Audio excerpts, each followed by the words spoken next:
자, 오늘 요엘서 마지막 강해입니다. 6번째로 마쳐지겠는데요. 오늘 내용은 이제 세 가지로 구성이 됩니다. 그러니까 14절서부터 21절까지 내용은 사실상 요엘서의 결론이면서 세 가지 주제로 구분이 되는데, 첫 번째는 다시 한번 원론으로 돌아가서 여호와의 심판의 날은 어떤 날인가, 이것을 설명하게 될 겁니다.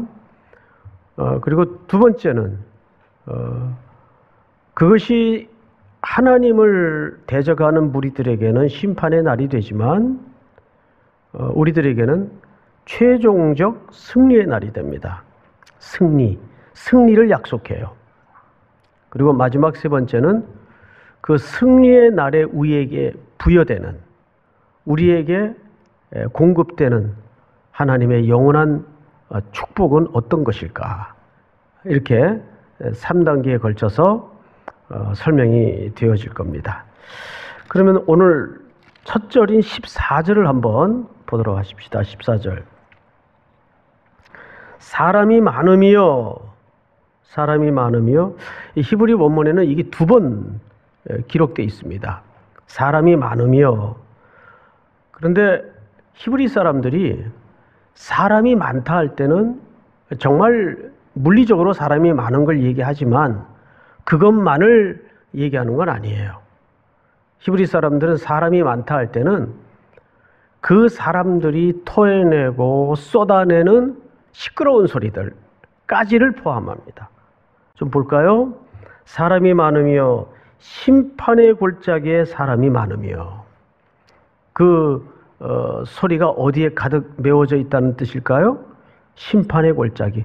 우리 지난주 이 심판의 골짜기를 무슨 골짜기로 이해했죠? 여호사밧의 골짜기. 자, 기억나십니까? 여호사밧이라는 말은 무슨 뜻이라고요? 하나님이 심판하신다. 그래서 이 골짜기는 하나님을 대적하는 무리들에게는 심판의 골짜기가 되었지만, 역대하 20장을 근거로 우리가 살펴보았었죠. 그러나 하나님을 향하여 믿음을 가지고 신뢰를 가지고 그분을 송축했던 하나님의 백성들에게는 무슨 골짜기가 됐나요? 브라가의 골짜기. 잊었어요? 분명히 얘기했어요. 브라가의 골짜기가 됐어요. 이 브라가라는 말은 무슨 뜻이었죠? 하나님을 송축하다, 그분을 높이다, 이런 뜻이라고 말씀을 드렸어요. 그러면 그 하나님의 백성들에게 주어졌던 최종적 승리는 총칼로 이겼나요? 세력과 크기와 규모로 이겼나요? 아닙니다. 전적인 하나님의 전능하심과 자기들끼리의 좌충우돌을 통해서 그냥 그 전장에 나가서 병사들은 노획물들을 거두어들인 수고밖에는 없어요. 하나님이 하신 전쟁이었죠. 여호사밧이 하나님의 영을 통해 받은 메시지가 뭐였습니까? 이 전쟁은 누구에게 속했다? 하나님께 속한 것이니. 우리 인생이 그렇단 말이죠. 지난주 메시지에 집중된 요약본입니다. 자, 심판의 골짜기에서 여호와의 날이 가까움이로다. 여호와의 날이 가깝다. 이 말은 사실상 우리 구속받은 백성들의 최종적 승리를 이 언어 속에 담고 있는 거예요. 그러니까 이런 거죠. 요엘서를 쭉 오늘 마무리까지 읽다 보면 요엘서의 뜻밖에도 단순히 그 시대에 일어났던 구원 사건만을 설명하는 것이 아니고 그 시대에 황폐했던 것을 회복하겠다는 약속만이 담아져 있는 것이 아니고 그 샘플에 해당하는 역사적 신뢰, 사건, 과정을 통해서 하나님은 궁극적으로 오고 오는 세대의 그의 백성들에게 어떤 은혜, 어떤 복을 허락하실 건가를 그 안에 담고 있다는 겁니다. 그런 관점에서 우리가 좀 보면 좋을 것 같아요. 마치 그 도토리 안에 큰 상수리 나무가 감추어져 있듯이 이 작은 한 역사의 시점에 벌어졌던 일 속에 거대한 하나님의 플랜과 구속의 마무리가 설명되어 있다는 것을 우리가 볼 수 있을 겁니다. 자, 15절 볼까요? 해와 달이 캄캄하며 별들이 그 빛을 거두도다. 언제 심판의 날이 오면 모든 이 땅의 광명들이 빛을 잃어버리고 그들에게는 캄캄하고 흑암의 날이 될 거예요. 창세기 3장 15절에서 여인의 후손이 네 머리를 밟을 것이고 이 약속은 하나의 씨에 해당하는 원복음이에요. 원복음. 구속의 원복음. 이것이 시간이라는 과정을 통해서 나선형으로 점점 커지고 확대되고 계시록 21장 2장에 가보면 이것이 어마어마한 크기로 바뀌어요. 그래서 우리가 계시록 21장 22절을 한번 볼까요? 성 안에서 내가 성전을 보지 못하였으니 이는 주 하나님 곧 전능하신 이와 및 어린 양이 그 성전이심이라. 이 설명은 좀 나중에 할게요. 23절을 보십시다. 다 같이 시작. 그 성은 해나 달의 비침이 쓸데없으니 이는 하나님의 영광이 비치고 어린 양이 그 등불이 되심이라. 잘 보세요. 오늘 요엘서에서는 심판의 대상이 되는 사람들에게는 흑암이 임해요. 그런데 하나님의 자녀들에게는 나중에 그 성은, 이 성이 어떤 성인지 아직 몰라요. 그러나 이 성이 틀림없는 것은 우리가 영원히 거할 산성이에요. 이 성은 해나 달의 비침이 쓸데없으니, 그러니까 이런 세상의 물질적 광명이 무의미해지는 더 밝고 영광스러운 빛 아래 우리가 머물 거라는 뜻입니다. 그러니까 운명이 이렇게 극적으로 바뀌는 거예요. 여호사밧 골짜기에 하나님을 대적하던, 하나님을 알지 못하던, 거부하던 무리들에게는 그 골짜기는 해도 달도 빛을 잃어버리는 캄캄한 심판의 골짜기가 돼요. 자, 다시 오늘 본문으로 돌아가서 성경을 좀 보십시다. 16절 여호와께서 시온에서 부르짖고, 여기 사실 좀 번역이 좀 어색한데 여호와께서 시온에서 부르짖다라는 말은 큰 소리를 바라다 그 말이에요. 자, 아까 앞에 14절에서 하나님의 원수 세력이 골짜기에 모여서 무슨 소리를 냈죠? 사람이 많으며 사람이 많으며 큰 소리를 내요. 근데 이 소리에 많은 하나님의 백성들이 겁을 먹고 움츠러들고 쪼그라들고 낭망하고 좌절하고 공포에 휩싸이는 것이 이 하나님의 백성들의 연약함이에요. 그래서 하나님의 말씀 속에는 두려워하지 마라, 염려하지 마라, 이걸 그렇게 강조해요. 365번이나. 왜 365번일까요? 1년이 365일이니까. 그 말은 매일 우리가 염려에 붙들려 있고 근심에 붙들려 있으니까 하나님께서 동시에 매일 걱정하지 마라, 염려하지 마라, 두려워하지 마라. 그 소리를, 그 위협을, 그 공포를 두려워할 수밖에 없는 상황을 덮고도 남은 누구의 소리가 바라고 있다는 거죠. 시온에서 하나님의 소리. 하나님이 큰 소리를 바라시면 천하의 모든 것들도 잠들게 되고 잠잠하게 돼 있어요.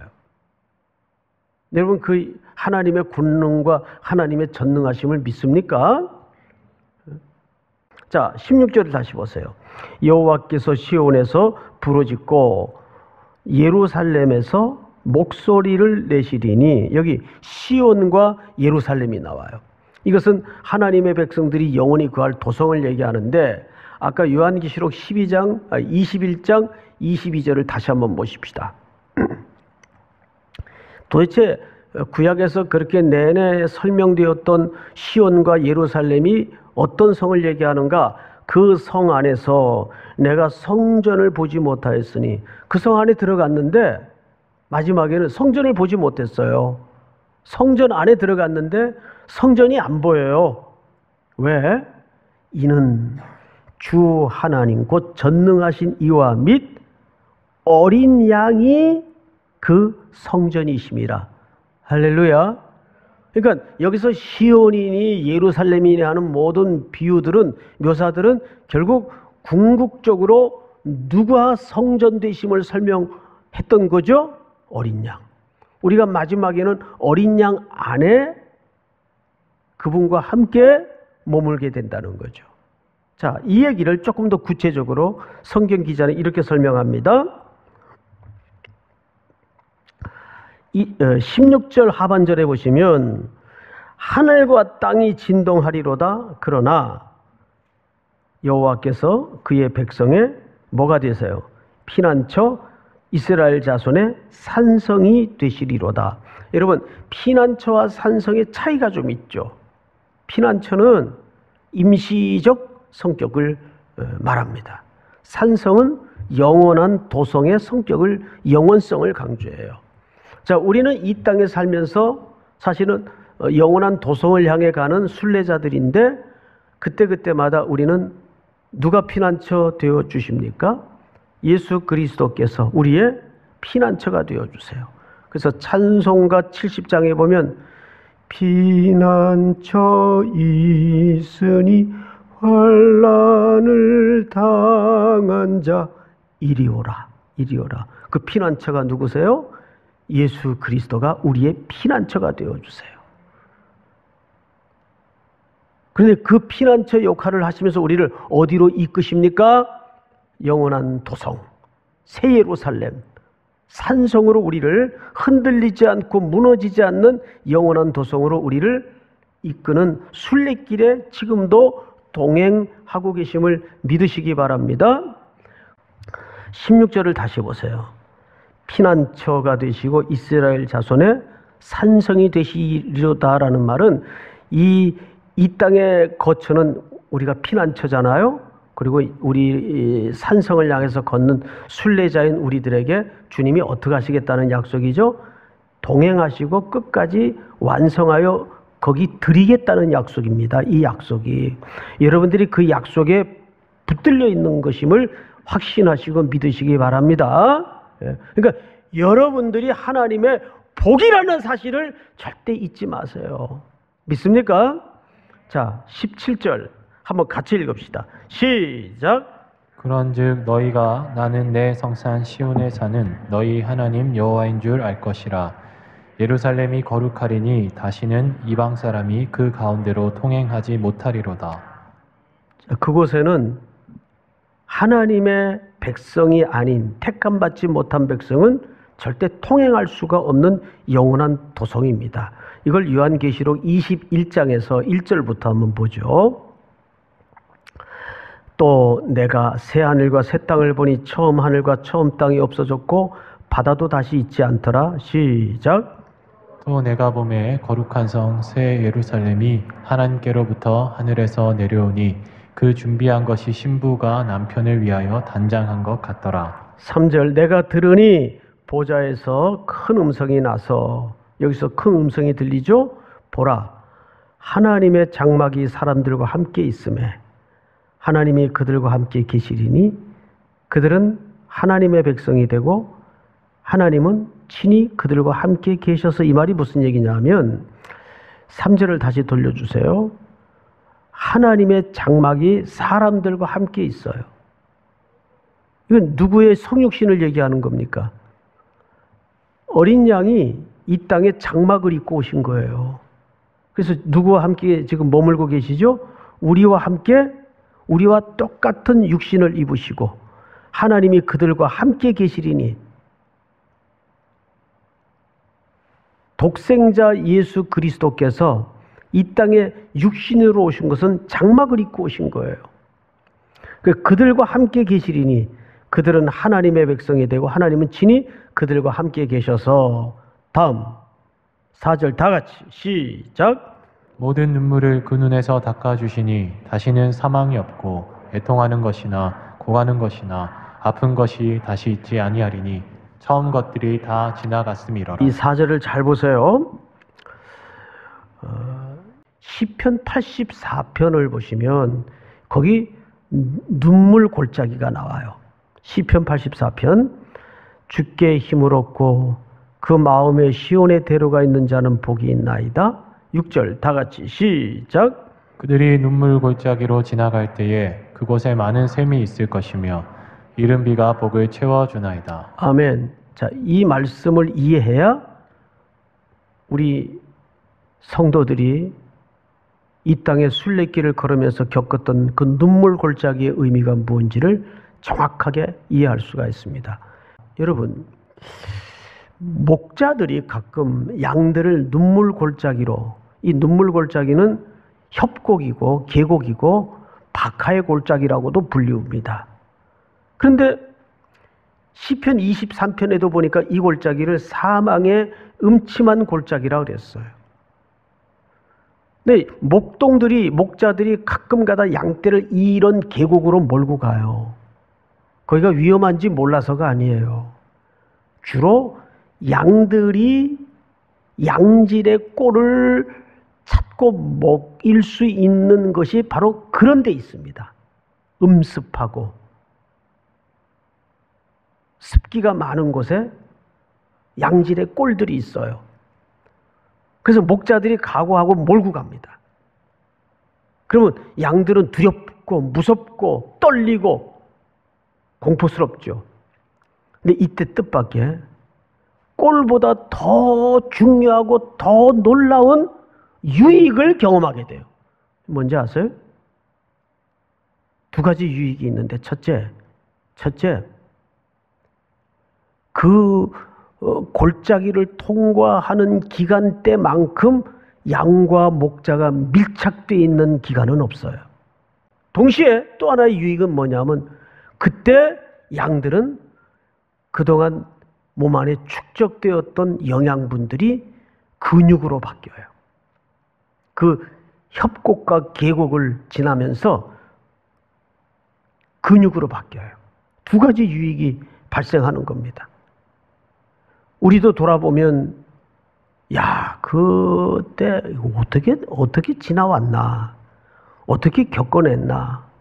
근데 그때 가장 내가 하나님 앞에 한 호흡이라도 더 나와서 부르짖고 간구했던 시간들이었잖아요. 그 공고함 때문에, 그 사망의 음침한 골짜기와 같은 시간을 지날 때, 그 일 때문에 돌아보면 그때 내가 얼마나 하나님께 밀착돼 있었는가. 주밖엔 답이 없다는 것을 우리가 고백했잖아요. 그 기간을 얘기합니다. 그런데 보세요. 그들이 눈물 골짜기로 지나갈 때 그곳에 많은 샘이 있을 것이며 이른 비가 복을 채워 주나이다. 이 무슨 얘기예요? 그때만큼 하나님께로부터 자비와 은혜와 사랑을 풍성히 경험한 기간이 없게 된다 그 말이에요. 자, 다시 오늘 본문으로 눈을 돌려서 19절 아주 중요합니다. 오늘 어쩌면 결론 같은 본문인데 19절을 다 같이 한번 읽겠습니다. 시작. 그러나 애굽은 황무지가 되겠고 에돔은 황무한 들이 되리니 이는 그들이 유다 자손에게 포악을 행하여 무죄한 피를 그 땅에서 흘렸음이니라. 네, 여기 두 족속이 등장을 하죠. 애굽과 에돔이 등장을 해요. 여러분, 애굽은 여기 왜 등장할까요? 이 시대적 시간과는 좀 거리가 있는 나라인데 여기 애굽이 소환되어 등장을 하고 또 에돔이 등장을 해요. 도대체 이 두 종족이 요엘서를 말음하면서 왜 결론 부분에 이렇게 소개가 될까? 그래서 이 두 종족의 의미를 알지 못하면 우리가 제대로 된 결론을 도출할 수가 없죠. 애굽이라는 나라는 하나님의 백성인 유다와 이스라엘인들 하나님을 신뢰하지 못하고 의존하고 싶었던 지정학적인 나라예요. 그래서 애굽은 우리 성도들에게 오늘도 매우 중요하게 던지는 메시지가 있어요. 우리도 이 땅에 살면서 자꾸 규모, 크기, 자기가 사회적으로 갖고 있는 백그라운드를 의존해서, 통장의 잔고를 의존해서 인생을 든든하다, 아니다를 가늠하는 이런 사고에 얼마나 많이 젖어 있습니까? 그것들이 우리를 안위하고 붙들어주는 게 아니라고요. 그런 사고방식들이 곧 뭐를 의지하는 거예요? 애굽을 의지하는 거예요. 애굽을. 또 에돔은 여기 왜 불려 나옵니까? 에돔은 왜 불려 나오죠? 여러분 창세기를 한번 보십시다. 에서 곧 에돔의 어라. 에돔이 누구의 후손이에요? 에서 누구 형입니까? 에서 누구 형이에요? 야곱의 형 아니에요? 히브리서를 한번 볼까요? 이런 얘기가 있어요. 너희는 너희 하나님 은혜에 이르지 못하는 자가 없도록 하고 또 쓴 뿌리가 나서 괴롭게 하여 많은 사람이 이로 말미암아 더럽게 되지 않게 하며, 다음 절, 음행하는 자 곧 한 그릇 음식을 위하여 장자의 명분을 판 에서와 같이 뭐 하는 자가 없도록, 망령된 자가 없도록. 여기 망령되다라는 말은 뭐 노망이 걸렸다 이런 의미가 아니라, 망령되다라는 말은 자기 영혼을 경홀히 여긴 자란 뜻입니다. 자기 영혼을 경홀히 여긴 자. 에서는 그래서 이 이후에 끊임없이 우리 하나님의 백성들 이 한켠에 남아있는 육체적 모습으로 등장을 해요. 여러분 출애굽기서를 보면 이스라엘 백성들이 홍해를 건너서 광야에 딱 첫 발을 디뎠을 때 제일 먼저 하나님의 군대, 하나님의 백성을 가로막았던 대적이 누굽니까? 누구예요? 아말렉이에요. 아말렉이 누구의 후손입니까? 에서의 후손이에요. 에서. 얼마나 이 아말렉은 뭘 얘기하냐면 구원받은, 홍해를 건너 구원받은 백성에게 부딪히는 육의 싸움이에요. 어떤 상대적 개념이 아니라 내 안에 여전히 끈질기게 뿌리를 내리고 남아있는 옛사람의 희미한 그림자예요. 옛사람의 희미한 그림자. 그래서 이 에돔과 애굽이 여기에 등장을 하는 겁니다. 그래서 사울 왕이 처음 이스라엘의 초대 왕이 되었을 때 하나님께서 첫 번째 명령이 뭡니까? 너는 가서 아말렉을 진멸하라. 근데 어떻게 진멸하도록 되어 있습니까? 남녀소아 젖먹이까지. 이건 윤리적 잣대로 들이댈 문제가 아니고 철저히 그 뿌리를 뽑아라 그 말이에요. 아말렉은 우리가 천성문에 이를 때까지, 여러분 그 전쟁은 한 번에 끝나질 않아요. 그래서 그 아말렉과의 전투에서 여호수아가 이스라엘 백성들과 더불어 완전히 진멸하고 승리를 했지만 출애굽기 17장 16절은 어떻게 끝이 납니까? 여호와께서 대대로 싸우리라 하셨다 하라. 그 전쟁을 하나님이 안 끝내요. 그걸 거역한 게 사울이에요. 순종하지 않은 거예요. 우리도 여전히 이 싸움이 이번 한 주도 진행될 것이고 영원한 산성에 이를 때까지 이 싸움은 진행될 거예요. 그래 그때마다 누구를 피난처로 삼아야 됩니까? 우리의 영원한 도성인 어린 양 예수 그리스도. 그 그리스도가 또 한 주도 남은 순례길에도 여러분들의 피난처가 되어주시는 줄을 믿으시기 바랍니다.